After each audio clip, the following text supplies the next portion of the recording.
Union bank, first security ইসলামী bank, social ইসলামী bank এবং global ইসলামী ব্যাংকের মতো সুপরিচিত ব্যাংকগুলোতে যাদের অ্যাকাউন্ট আছে তাদের মনে এখন কেবল একটাই প্রশ্ন, আমার জমানো টাকা আমি কবে এবং কিভাবে ফেরত পাব।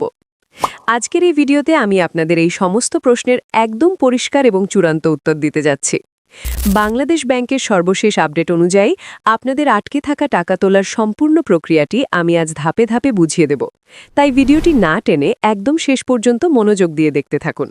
আর হ্যাঁ, ভিডিওর একদম শেষে আমি আপনাদের এমন কিছু গোপন ও গুরুত্বপূর্ণ তথ্য দেব যা আপনি পূর্বে কখনোই কল্পনাই করেন নাই, এবং যা জানলে এই ব্যাংকিং খাত সম্পর্কে আপনার সম্পূর্ণ ধারণাই পাল্টে যাবে। বন্ধুরা, প্রথমেই চলুন একটু পেছনের দিকে ফিরে যাই। আপনারা সবাই জানেন, দেশের কয়েকটি ইসলামী ব্যাংক বেশ কিছুদিন ধরে তারল্য সংকটে ভুগছে। গ্রাহকদের আস্থার অভাব এবং কিছু অনিয়মের কারণে এই ব্যাংকগুলো থেকে টাকা তোলার একটা হিড়িক পড়ে গিয়েছিল। পরিস্থিতি সামাল দিতে বাংলাদেশ ব্যাংকের গভর্নর একটি যুগান্তকারী ঘোষণা দিয়েছিলেন। তিনি জানিয়েছিলেন, যেসব গ্রাহকের অ্যাকাউন্টে 2 লক্ষ টাকা বা তার কম পরিমাণ অর্থ জমা আছে তারা তাদের সম্পূর্ণ টাকা একসাথে তুলে নিতে পারবেন। এই ঘোষণার পর অনেকেই স্বস্তির নিঃশ্বাস ফেলেছিলেন। যাদের অ্যাকাউন্টে 50,000, 1 লক্ষ বা 2 লক্ষ টাকা পর্যন্ত ছিল তারা ইতিমধ্যেই তাদের সম্পূর্ণ টাকা বুঝে পেয়েছেন, তাদের আর কোনো চিন্তা নেই। কিন্তু আসল দুশ্চিন্তা এবং বিভ্রান্তি শুরু হয়েছে সেই সব গ্রাহকদের নিয়ে যাদের অ্যাকাউন্টে 2 লক্ষ টাকার অনেক বেশি পরিমাণ অর্থ জমা আছে। ধরুন আপনার অ্যাকাউন্টে 10 লক্ষ টাকা জমা আছে। নিয়ম অনুযায়ী আপনি প্রথম ধাপে 2 লক্ষ টাকা তুলতে পেরেছেন, কিন্তু আপনার বাকি 8 লক্ষ টাকার কি হবে? এই বাকি টাকা কি আপনি আর কখনোই পাবেন না, নাকি পেলে ঠিক কতদিন পর পর পাবেন? এই বিষয়টা নিয়ে মানুষের মধ্যে চরম হতাশা এবং বিভ্রান্তি কাজ করছে। অনেকেই আমাকে মেসেজ করে এবং কমেন্ট করে এই একই প্রশ্ন বারবার করেছেন। আজ আমি আপনাদের এই বিভ্রান্তি চিরতরে দূর করে দিচ্ছি। বাংলাদেশ ব্যাংকের সুস্পষ্ট নির্দেশনা অনুযায়ী প্রথম ধাপে 2 লক্ষ টাকা তোলার পর আপনার অ্যাকাউন্টে যদি আরও অতিরিক্ত টাকা থাকে তবে সেই টাকা আপনি ধাপে ধাপে তুলতে পারবেন। তবে এর জন্য একটি নির্দিষ্ট সময়সীমা বেঁধে দেওয়া হয়েছে। নিয়মটি হলো, প্রতি 3 মাস অন্তর অন্তর আপনি আপনার অ্যাকাউন্ট থেকে সর্বোচ্চ 1 লক্ষ টাকা করে উত্তোলন করতে পারবেন। বিষয়টি আমি আরও একটু সহজ করে উদাহরণ দিয়ে বুঝিয়ে বলছি। ধরুন আপনি জানুয়ারি মাসে আপনার প্রথম 2 লক্ষ টাকা তুলে নিলেন। এখন আপনার অ্যাকাউন্টে আরও 5 লক্ষ টাকা রয়ে গেছে। আপনি চাইলেই ফেব্রুয়ারি বা মার্চ মাসে গিয়ে কোনো বড় অঙ্কের টাকা তুলতে পারবেন না। আপনাকে অপেক্ষা করতে হবে এপ্রিল মাস পর্যন্ত। 3 মাস পার হওয়ার পর আপনি ব্যাংকে গেলে আপনাকে আরও 1 লক্ষ টাকা দেওয়া হবে। এরপর আবার 3 মাস পর আপনি আরও 1 লক্ষ টাকা তুলতে পারবেন। এভাবেই আপনার সম্পূর্ণ টাকা ধাপে ধাপে আপনার হাতে তুলে দেওয়া হবে। এখানে একটি অত্যন্ত গুরুত্বপূর্ণ বিষয় আপনাদের মনে রাখতে হবে। অনেকেই একটি ভুল ধারণা পোষণ করছেন। অনেকেই ভাবছেন, আমি যদি 3 মাস পর ব্যাংকে না গিয়ে একবারই 6 মাস পর ব্যাংকে যাই তাহলে হয়তো আমাকে একবারই 2 লক্ষ টাকা দেওয়া হবে, অথবা 9 মাস পর গেলে হয়তো একবারই 3 লক্ষ টাকা তুলতে পারবো। আপনাদের এই ধারণাটি কিন্তু সম্পূর্ণ ভুল।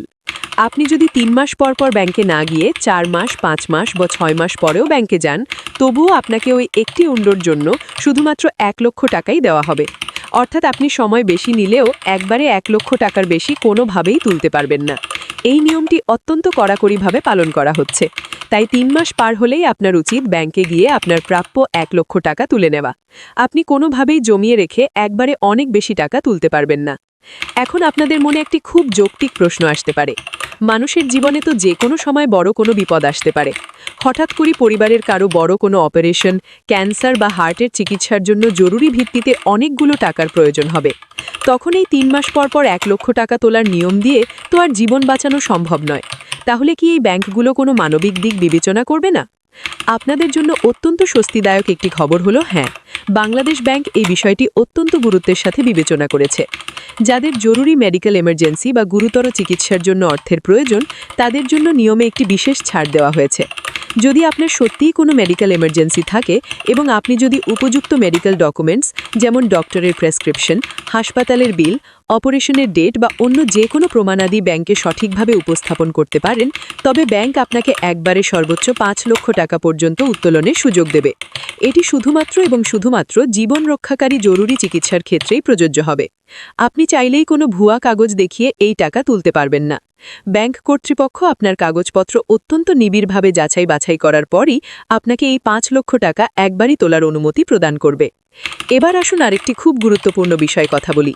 অনেকেই ভয়ে আছেন যে পুরনো টাকা তো তুলতেই হিমশিম খাচ্ছে, তাহলে কি এই ব্যাংকগুলোতে নতুন করে আর কোনো লেনদেন করা যাবে না? কেউ যদি এখন এই ব্যাংকগুলোতে নতুন করে টাকা জমা দেয়, সেই টাকাও কি আটকে যাবে? এর উত্তর হলো একেবারেই না। আপনাদের আশ্বস্ত করতে চাই যে এই মুহূর্তে এই ব্যাংকগুলোতে নতুন যে অর্থ আপনি জমা করবেন তার সম্পূর্ণ ঝুঁকিমুক্ত। নতুন লেনদেনের ক্ষেত্রে কোনো ধরনের বিধিনিষেধ নেই।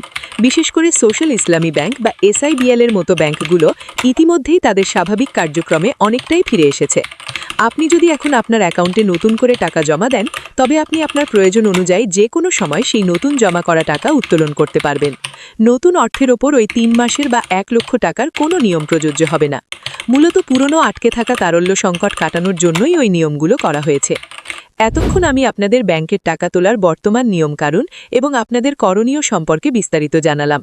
আমি জানি ৩ মাস পর পর ১ লক্ষ টাকা করে পাওয়াটা অনেকের জন্যই চরম বিরক্তির এবং কষ্টের, কিন্তু বর্তমান পরিস্থিতি বিবেচনা করে ব্যাংকিং খাতকে টিকিয়ে রাখার জন্য আপাতত এর চেয়ে ভালো কোনো বিকল্প নেই। আপনাকে এই নিয়ম মেনেই একটু ধৈর্য ধরতে হবে। ভিডিওর শুরুতে আমি আপনাদের কথা দিয়েছিলাম যে একেবারে শেষে আপনাদের এমন একটি গোপন ও গুরুত্বপূর্ণ তথ্য দেব যা আপনি আগে কখনোই কল্পনাই করেন নাই, এবং যা জানলে এই ব্যাংকিং খাত সম্পর্কে আপনার সম্পূর্ণ ধারণাই পাল্টে যাবে। আপনারা অনেকেই মনে মনে ভাবছেন এই ব্যাংকগুলো হয়তো দেউলিয়া হয়ে যাবে এবং আপনার সারা জীবনের জমানো কোটি কোটি টাকা হয়তো চিরতরে হারিয়ে যাবে।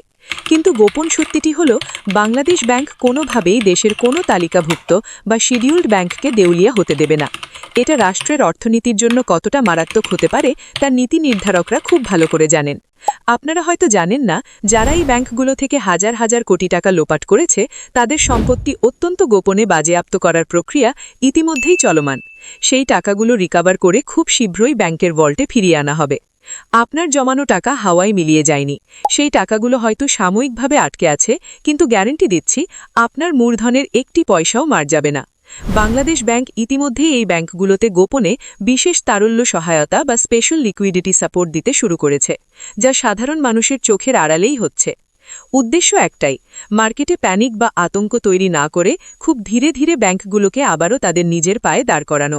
তাই যারা ভাবছিলেন আপনাদের টাকা চিরতরে শেষ, তারা আজ থেকে নিশ্চিন্তে ঘুমাতে পারেন। আপনার টাকা ১০০% নিরাপদ, শুধু আপনার হাতে পৌঁছতে একটু সময়ের প্রয়োজন হচ্ছে। আশা করি আজকের এই বিস্তারিত আলোচনা থেকে আপনারা আপনাদের আটকে থাকা টাকা তোলার সম্পূর্ণ নিয়ম এবং ব্যাংকিং খাতের ভেতরের আসল অবস্থা সম্পর্কে একটি পরিষ্কার ধারণা পেয়েছেন। এরপরেও যদি আপনাদের নির্দিষ্ট কোনো প্রশ্ন থাকে বা আপনারা যদি অন্য কোনো ব্যাংকের বর্তমান অবস্থা সম্পর্কে বিস্তারিত জানতে চান, তবে অবশ্যই আমাকে কমেন্ট করে জানাবেন। আমি প্রত্যেকটি কমেন্ট পড়ি এবং আপনাদের প্রশ্নের উত্তর দেওয়ার চরম চেষ্টা করি। ভিডিওটি যদি আপনাদের কাছে তথ্যবহুল এবং উপকারী মনে হয়, তাহলে অবশ্যই একটি লাইক দেবেন। আর এই গুরুত্বপূর্ণ তথ্যগুলো আপনার পরিবার, আত্মীয়স্বজন এবং বন্ধুদের সাথে শেয়ার করতে ভুলবেন না, যাতে তারাও এই বিভ্রান্তি থেকে মুক্তি পায় এবং সঠিক নিয়মটি জানতে পারে। আপনি যদি আমার চ্যানেলে নতুন হয়ে থাকেন, তবে চ্যানেলটি সাবস্ক্রাইব করে পাশে থাকা বেল আইকনটি চেপে দিন, যাতে পরবর্তীতে ব্যাংকিং এবং ফাইন্যান্সিয়াল যে কোনো আপডেট সবার আগে আপনার কাছে পৌঁছে যায়। আজ এ পর্যন্তই। সবাই ভালো থাকবেন, সুস্থ থাকবেন এবং নিজের জমানো টাকার ব্যাপারে সচেতন থাকবেন। খুব শীঘ্রই দেখা হবে নতুন কোনো গুরুত্বপূর্ণ তথ্য এবং আপডেট নিয়ে। ধন্যবাদ সবাইকে।